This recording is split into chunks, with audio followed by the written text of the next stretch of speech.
নমস্কার বন্ধুরা, তিয়াসাস রেসিপিতে সকলকে স্বাগত জানাই। আজ নিয়ে এসেছি বেগুনের একটা দুর্দান্ত স্বাদের নিরামিষ পদ, যেটা লুচি, পরোটা বা গরম ভাতের সঙ্গে খেতে অসাধারণ লাগে। যে কোনো নিরামিষ দিনে কিংবা পুজো পার্বণে রেসিপিটা তৈরি করে আপনারা লুচি, পরোটার সঙ্গে খেতে পারবেন। সামনেই তো পুজো আসছে, এইভাবে তৈরি করে আপনারা ষষ্ঠী বা অষ্টমীতেও খেতে পারবেন। তো এখানে আমি রেসিপিটা তৈরি করার জন্য 4টে মাঝারি সাইজের বেগুন নিয়েছি। এবার আমি এই বেগুনগুলোকে মাঝ বরাবর কেটে দুটো ভাগে ভাগ করে নেব।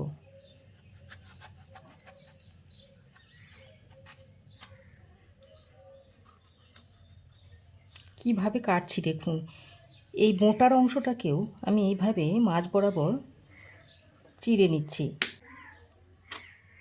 দেখুন, বেগুনের এই মোটার অংশটাকেও আমি রেখে দিয়েছি।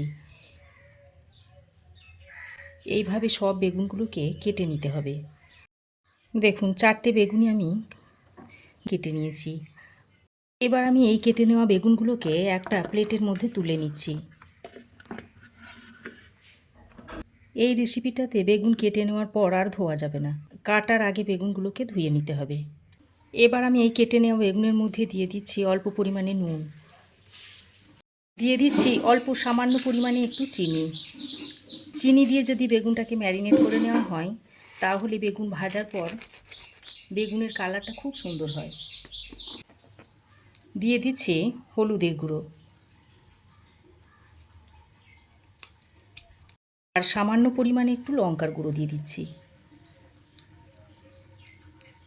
তারপর নুন, চিনি, হলুদ আর লঙ্কা গুঁড়োটা দিয়ে বেগুনের সঙ্গে খুব ভালোভাবে মাখিয়ে নিতে হবে। আমার আজকের রেসিপি হলো বেগুন সিরাজি। যে কোনো নিরামিষ দিনে আপনারা কিংবা অনুষ্ঠানের দিনে এটা খুব সহজেই বাড়িতে তৈরি করে নিতে পারবেন। দেখুন, বেগুনগুলোকে ম্যারিনেট করে আমি এক সাইডে এখন রেখে দিচ্ছি।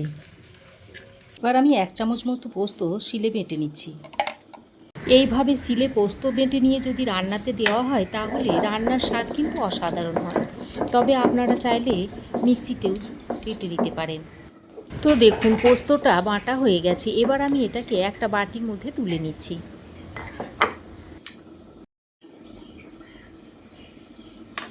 এবার আমি বেগুনগুলোকে ভেজে নেব। তার জন্য কড়াই গরম করে দিয়ে দিচ্ছি সাদা তেল। যে কোনো সাদা তেল দিয়ে আপনারা রেসিপিটা তৈরি করে নিতে পারেন। আর তেল ভালোভাবে গরম হয়ে এলে বেগুনগুলোকে দিয়ে দিচ্ছি।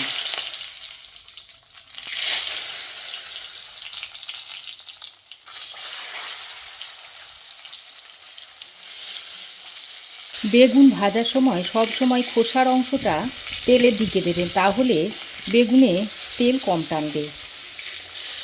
এবার বেগুনগুলোকে দিয়ে বেশ লাল লাল করে হাই হিটে ভেজে নিতে হবে। এবার বেগুনগুলোকে উল্টে দিচ্ছি। এইভাবে উল্টে পাল্টে বেগুনগুলোকে হাই হিটে লালচে করে ভেজে নিতে হবে।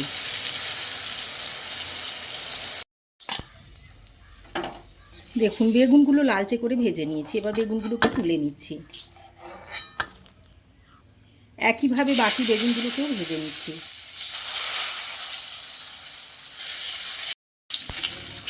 বেগুন ভাজার সময় খেয়াল রাখতে হবে যেন বেগুনগুলো আবার খুব বেশি পুড়ে না যায়। তাই বারবার উল্টে পাল্টে বেগুনগুলোকে হাই হিট করে ভেজে নিতে হবে। দেখুন, বাকি বেগুনগুলোকেও আমি ভেজে নিয়েছি। এবার এগুলোকেও তুলে নিচ্ছি।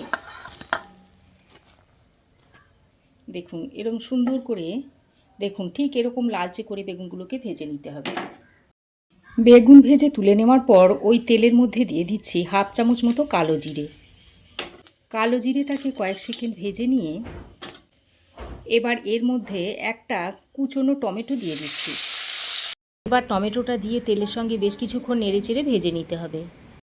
প্রায় 2-3 মিনিট সময় ধরে ভালো করে নেড়েচেড়ে টমেটোটাকে তেলের সঙ্গে ভেজে নিয়েছি। এবার এই পর্যায়ে দিয়ে দিচ্ছি বেটে নেওয়া আদা আর কাঁচা লঙ্কা। আদা কাঁচা লঙ্কার বাটিতে সামান্য জল দিয়ে এর মধ্যে দিয়ে দিচ্ছি। তারপর আদা ও কাঁচা লঙ্কাটা দিয়ে টমেটোর সঙ্গে আরও কিছুক্ষণ ভেজে নিতে হবে। যতক্ষণ না আদার কাঁচা গন্ধটা চলে না যাচ্ছে, ততক্ষণ এইভাবে ভেজে নেব। আদা কাঁচা লঙ্কাটা দিয়ে বেশ ভালো করে ভেজে নিয়ে এবার এই রেসিপির যে মেন উপকরণ সেটা এর মধ্যে দিয়ে দিচ্ছি। দিয়ে দিচ্ছি হাফ বাটি মতো নারকেল কোড়া। এবার এই নারকেল কোড়াটা দিয়ে আবারও ভালো করে নেড়ে চেড়ে মিশিয়ে নিতে হবে।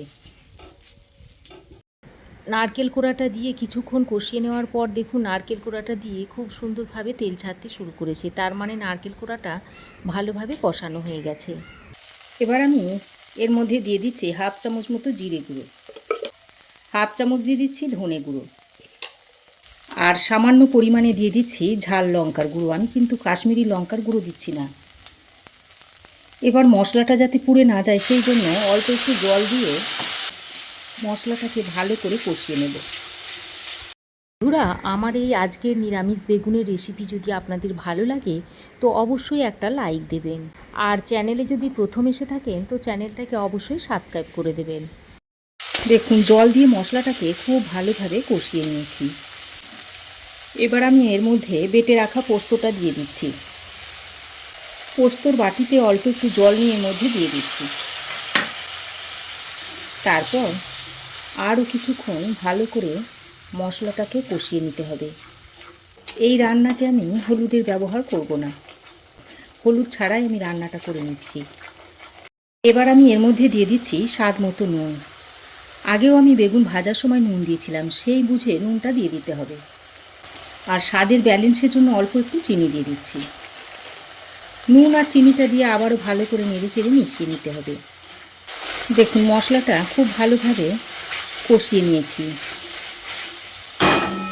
আর মশলাটা অনেকটাই শুকনো শুকনো হয়ে এসেছে। এবার পরিমাণ মতো জল দিয়ে দিচ্ছি, আর দুটো চেরা কাঁচা লঙ্কা দিয়ে দিচ্ছি।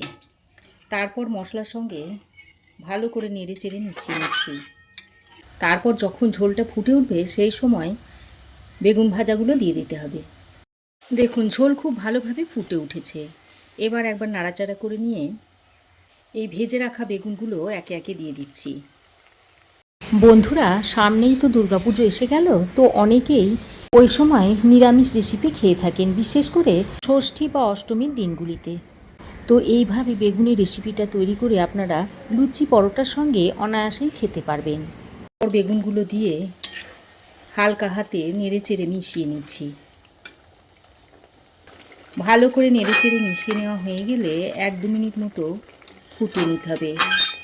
খুব বেশিক্ষণ রান্না করা যাবে না, যেহেতু বেগুনগুলো ভেজে নিয়েছি তাই খুব বেশিক্ষণ রান্না করলে বেগুনগুলো গলে যেতে পারে। এই সময় আপনারা নুন ও চিনিটা একটু চেক করে নেবেন।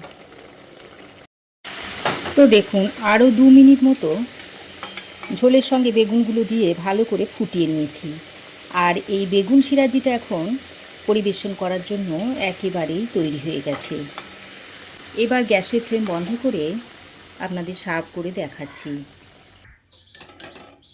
এবার আপনারা এটা রুটি, লুচি আর গরম গরম ভাতের সঙ্গে অনায়াসেই সার্ভ করে দিতে পারবেন। কেমন লাগলো আমার এই আজকের নিরামিষ বেগুনের রেসিপি অবশ্যই একটা কমেন্ট করে জানাবেন। ভালো লাগলে একটা লাইক ও শেয়ার করবেন। পাশে থাকা বেল আইকনটা অবশ্যই প্রেস করে দেবেন। আর আমার চ্যানেলে যদি নতুন হয়ে থাকেন তো চ্যানেলটাকে প্লিজ সাবস্ক্রাইব করার অনুরোধ রইল। আজ এ পর্যন্তই। আবার দেখা হবে নতুন কোনো রেসিপি নিয়ে নেক্সট এপিসোডে। সে পর্যন্ত ভালো থাকবেন, সুস্থ থাকবেন। ধন্যবাদ।